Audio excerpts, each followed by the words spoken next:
GM, welcome to another episode of Web3 Academy, where together we're breaking down what business models are winning in Web3 and exploring and keeping you on the forefront of blockchain and Web3 tech. I'm Jay Bird, and today we are talking about sports NFTs. Did you know that a sports NFT just sold last week for 113 ETH? What? I bet you're wondering why. You've probably seen it and you're thinking, what's going on in the world of sports NFTs? And as always, we're here at Web3 Academy to keep you up to date and ahead of the game. When we think about sports NFTs, it's physical trading cards and other sports merchandise, which are hugely popular with fans and collectors. One example is Mickey Mantle's 1952 baseball trading card, which sold for $12.6 million. And while sports NFTs haven't reached that level yet, they might be on their way with the recent record of a so rare NFT of Giannis Antetokounmpo, who's an NBA player, selling for 113 ETH, which was $187,000 at the time. So the question is why? What makes physical trading cards and their digital counterparts so popular? To answer that question, we have LG Doucet, the founder of the First Mint and a top Web3 sports community podcast and newsletter, who's here to share his knowledge in this deep dive. So today we'll be covering the state of sports NFTs, the main platforms in the space, the larger macro stories of the sports world, some potential trends that will shape the future of Web3 and sports, and sports NFT areas that you should pay attention to moving forward. Let's dive in, but before we do, let's take a minute to hear from our sponsor. The future of social media is here, and that future lives in Web3 on top of Lens protocol. Web2 social platforms are broken and ripe for disruption. You see, the epicenter of social media is the creators, and yet they are the most neglected. Web2 platforms like Facebook, TikTok, and Instagram are all essentially robbing creators of their worth. Creators are a new type of entrepreneur, forming new types of businesses. Yet with Web2 platforms, creators don't own their content or their profiles, and that's their product and business. Instead, they are tied to the platforms they choose to create on. Well, just like how crypto is freeing us from banks, Web3 is freeing us from these centralized platforms. On Lens protocol, creators own their content, own their profile, and even their social graph and followers in the form of NFTs. This allows you to move freely from one social application to another with your content, profile, and followers moving along with you. Lens protocol enables self-sovereignty for your social graph and interoperability across the internet. At Web3 Academy, we believe this is the future of social, and that's why we've partnered with Lens to ensure that the path of social media is heading in the right direction. Visit lens.xyz to learn more today. Are you building a community around your brand? Well, listen to this. At Web3 Academy, our motto is community first, profit second. Why? Because engaged communities tell you exactly how to improve your product and ultimately drive growth. They act as team members, recruiting new customers and providing crucial feedback. And they become brand superfans, sticking by you through thick and thin. But to engage your community, you must first understand them. That's where Chasm comes in. Chasm is our go-to Web3 tool for managing and understanding our community members. It combines both on-chain and Web2 metrics all in one user-friendly dashboard. With Chasm, you'll know things like which other communities your members are part of and which of your campaigns are truly driving results. That's why at Web3 Academy, we use Chasm to launch campaigns, optimize growth, engage our community members, and automate workflows with this all-in-one tool. If your community is already on chain, get to know them better with Chasm. Head to chasm.xyz using the link in the description and discover why top brands like Immutable, Nifty Labs, and Collabland are using Chasm. All right, so what's the state of sports NFTs? In total, licensed sports NFTs brought in about 100 million in primary sales in 2022 and roughly 700 million in secondary.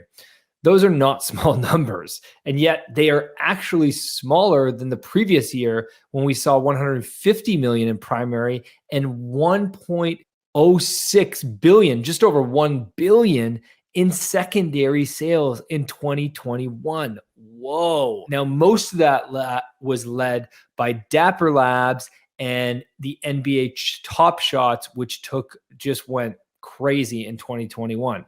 So the sports NFT market actually saw a drop of 31% year over year from 2021 to 2022. And when we say that the story of Web3 times sports revolves around Top Shot, you can see that we aren't kidding. Top Shot alone did 75% of secondary sales in 2021, but has since cooled off, allowing for a more clear picture of the industry. In terms of users, we take the monthly unique buyers as the measure of retention and the marker of regular customers on the platform. And that story tells a very interesting tale as well. SoRare is the clear winner here as the only platform that actually grew in 2022 and recently broke 50,000 monthly buyers, a new record for the platform. Now, despite sports NFTs arriving in 2021, many of the platforms are relatively new to the scene, having joined right before or just after the big crash in the spring of 2022. Hence, the smaller platforms really joined around early 2022, belonging to NFL All Day, UFC Strike, and Candy Digital. They never really got a chance to take off because they've only really been around for the bear market of 2022. Now, it's also important to note that DraftKings Rainmakers is a pretty big player here, but their marketplace data is largely inaccessible, so we're not able to include it in this piece. Now, there's really two companies and two ways to play. So at this point, we can point and laugh at the numbers of Top Shot in 2021. But to understand where this is all going, we need to look at the two types of products being built here. First, fantasy sports, and second, collectibles. And naturally, the two biggest players in this space, SoRare and Dapper Labs, dominate their respective product classes. So first, fantasy sports. The daily fantasy sports component of NFTs is very similar to the current applications in the mainstream market. Here's how they work. You pick a player for upcoming games. Selection is restricted by a budget that weighs plays on skill. A strategic approach is rewarded.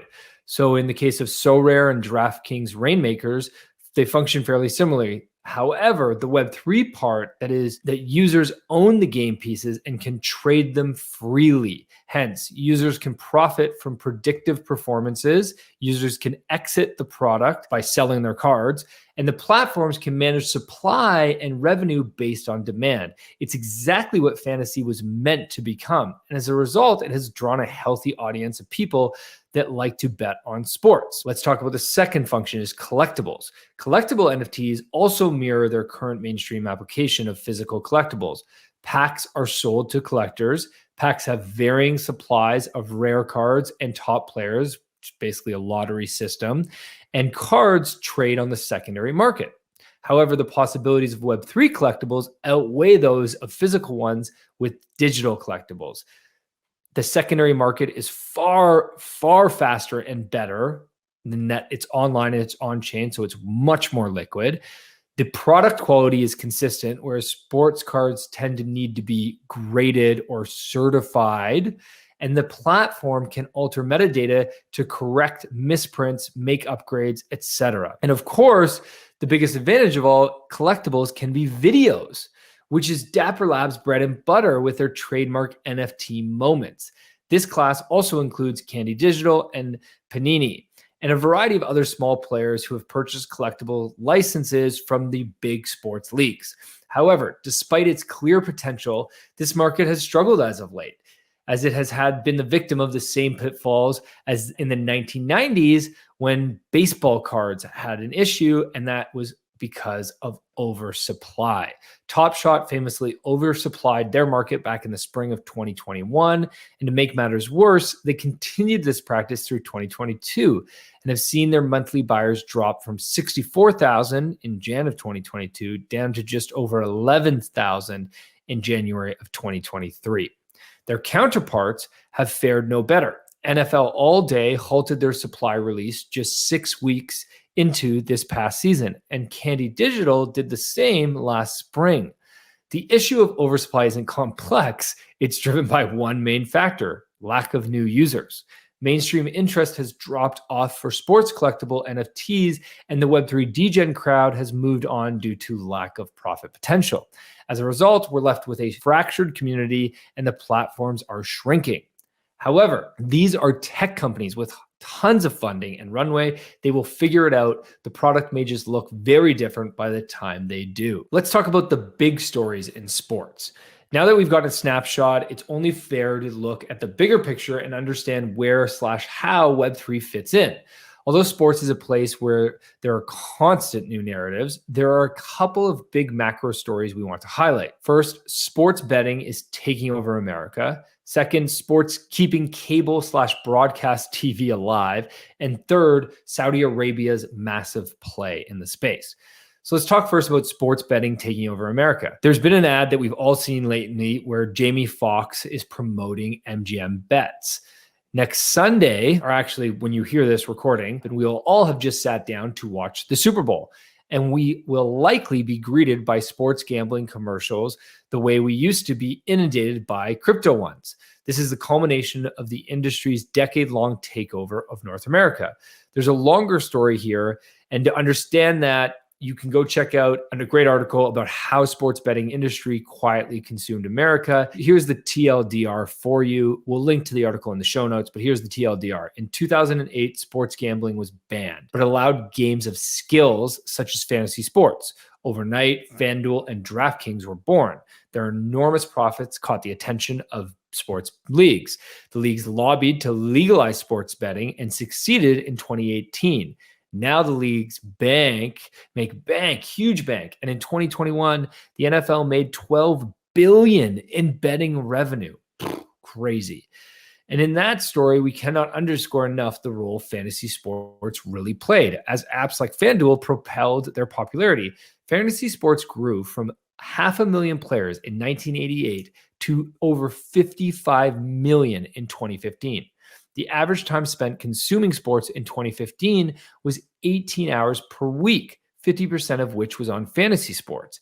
The industry banked $21 billion alone in 2021 and is expected to double that by 2027. Now, there is an incredible appetite for sports gambling in the American public.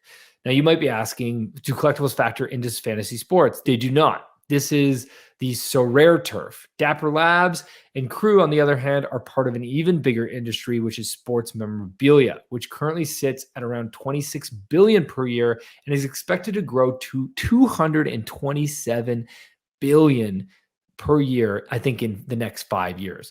So you're talking about autographs, cards, bobbleheads, game ticket stubs, and yes, NFTs.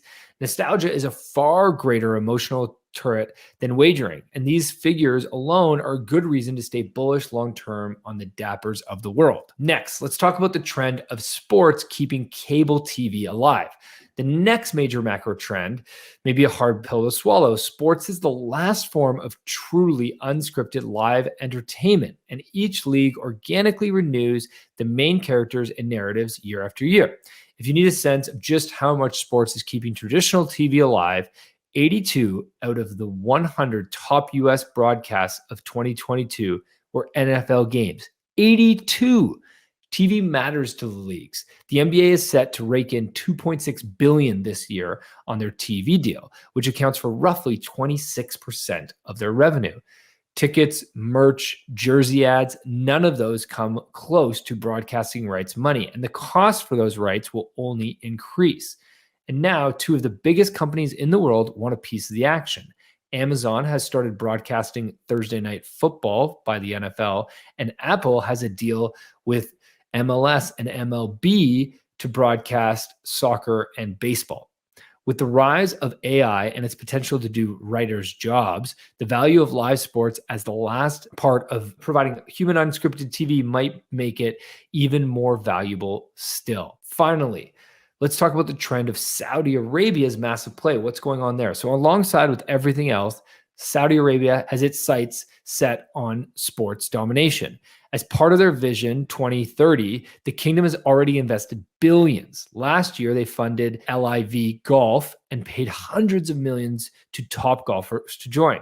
Other moves made by the Saudis include they signed Cristiano Ronaldo to a 5-year deal, a huge loss for the MLS, which has been the destination for aging Euro stars. They signed a 15-year contract with F1 in 2018, signed a 10-year, $500 million deal with the WWE in 2021, bought a $1.1 billion stake in the ticketing giant Live Nation. They bid on the 2030 World Cup alongside Greece and Egypt, and they're hosting a 15 million esports tournament this coming summer. Couple this with the Saudis' clear interest in becoming a massive emerging tech hub, it's not hard to imagine the incorporation of NFTs into the Saudis-backed sports ventures. Regardless, the Saudis are one to watch. So where's it all going? We've looked at the current state of Web3 and sports and then zoomed way out to the larger macro stories. Now, where might they meet in the near future, the next bull run, or the end of the decade? Personally, we're bullish on two major factors in digital sports ecosystem that will be drastically enhanced through blockchain. First, loyalty. Many of the platforms covered here have already launched loyalty programs, sending tickets, merch, and experiences to collectors.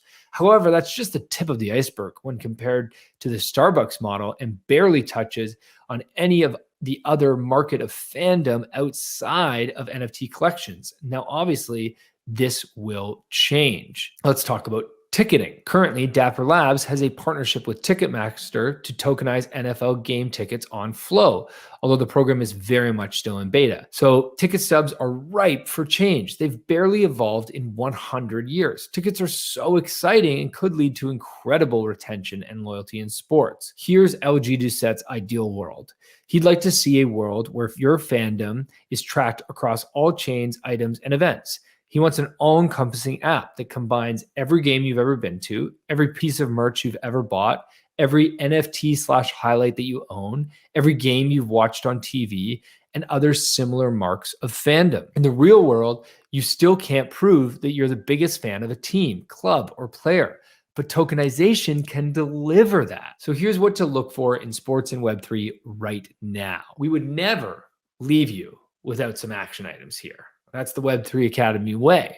So whether you're straight casual or deep into sports, here's what's on our radar in the next few months, both as a collector and a trader. MLB times So Rare. The MLB, which is Major League Baseball, will be starting its full season on the platform in April. And So Rare is known for going big on marketing. Full disclosure, LG is a holder. EPL, the Premier League times So Rare. The long-awaited launch of the English Premier League on So Rare has solidified their grip on the soccer world. Expect So Rare to grow even more in Europe. NFL All Day end of season. The platform will be celebrating its first full season and all eyes will be on them as they prepare for an off season of upgrades. Of all the platforms mentioned here, All Day has by far the most support from its licensor. That's it for now, friends. If you want to see more of LG's work, make sure to check out his link in the show notes. And we'll see you on Wednesday for the Doer Spotlight with the president of Vayner3, Avery Anakinney. Super excited. Thanks for listening in, everybody. I hope your sports fans out there enjoy the Super Bowl this weekend. And everybody, have a great week. I'm out. Thank you for listening to Web3 Academy. We hope this helps you along your Web3 journey. And if it does, please share this episode and subscribe so you don't miss the next one. Nothing in this podcast was financial advice. Crypto and Web3 can be risky. You can literally lose it all. In fact, if you invest on account of what we say, you probably will lose it all. So don't do that. In all honesty, the point of this podcast is to remove the noise of markets and price and focus on utility and implementation anyway. So you should not take any of this as financial advice. Thank you, friends, and see you in the next one.